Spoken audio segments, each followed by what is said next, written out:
이제 얼마 지나지 않아서 7월 CPI가 나오는데요. CPI에 대한 관심이 지대했던 얼마 전과 달리 확실하게 관심이 좀 떨어진 느낌입니다. 지난 6월 연간 3.0%를 찍으면서 2%대를 눈앞에 뒀기 때문인데요. 아쉽게도 이번 7월 지표에서는 2%를 기대하기는 어려울 것 같습니다. 대표적으로 이렇게 국제유가도 많이 오른 것을 볼 수 있습니다. 월가 예상은 지난 6월보다 월 기준 0.2 정도 오르고 연간 기준으로는 3.3 정도 예상을 하고 있는데요. JP모건에서 재미있는 자료를 냈습니다. CPI가 어떻게 나오냐에 따라서 증시는 이렇게 움직일 것이다. 예상 시나리오인데요. 한번 함께 살펴보겠습니다.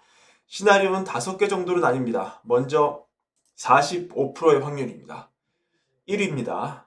자, 0.2% 상승. 시장이 예측한 그대로죠. JP모건은 이게 가장 현실적인 결과라고 생각을 하는데요. 회사 트레이더들은 이 경우 S&P 500이 0.25에서 0.5% 정도 오를 것이다. 이렇게 보고 있고요. 시장은 예상됐던 시나리오를 그냥 소화하면서 이달 열리는 잭슨홀 결과로 초점을 옮기면서 연준의 움직임을 파악하려고 애쓸 것이다. 이렇게 설명을 합니다. 다음 25% 확률입니다. 2위 CPI가 0.1에서 0.2% 정도 오른다. 조금 더 긍정적인 지표인 거죠. 이 경우 주가는 1에서 1.5% 정도 상승하고요.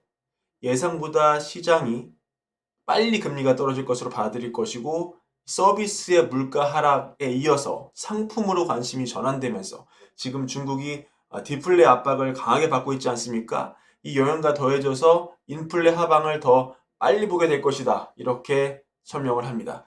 3위입니다. 22.5%의 확률이죠. 이건 좀 더 물가가 높게 나와서 0.2에서 0.4 정도 증가하는 건데요. CPI가. 이 경우 S&P 500은 JP모건 추측에 따르면 1에서 1.5% 하락할 것이다. 이것은 월스트리트가 다시 디플레이션 시나리오가 먹혀들지 않는 것이구나. 물가 상승 요인이 아직 많이 남아있구나. 이렇게 판단을 하면서 향후 물가 하락세를 다시 추이를 지켜볼 것이다. 이렇게 예측을 하고 있습니다. 다음 4위 5% 확률인데요. 이거 좀 문제가 심각할 것 같습니다. 0.4 이상 상승한다. 만약에 이런 일이 일어난다면 이 시나리오는 아마도 예상보다 높은 중고차 가격 그리고 코어 인플레의 증가 결과가 될 것이다 라고 설명을 합니다. 이 경우에 특히 문제가 10년물 국채금리가 52주 최고치를 뚫어버릴 것이다. 한참 높았던 때보다 더 높아지는 거죠. 시장이 정말 충격으로 받아들인다는 것입니다. 채권 시장에 정말 곡소리가 나는 것이고요. S&P 500 역시 1.75에서 2% 떨어지면서 충격적인 결과로 이거를 소화할 것이다. 상상하고 싶지 않은 시나리오입니다. 가장 떨어지는 확률인데요. 5위입니다. 2.5% 확률, 0.1% 미만 상승한다. 이 경우 단기금리 하락세가 빨라지면서 채권시장 수익률 계속 역전된 게 지속될 것이다. 그리고 S&P 500은 1.5에서 2% 폭등을 할 것이다. 이렇게 결과치는 예상을 하고 있습니다. 자, 여러분이 생각하시는 가장 유력한 시나리오는 무엇인가요?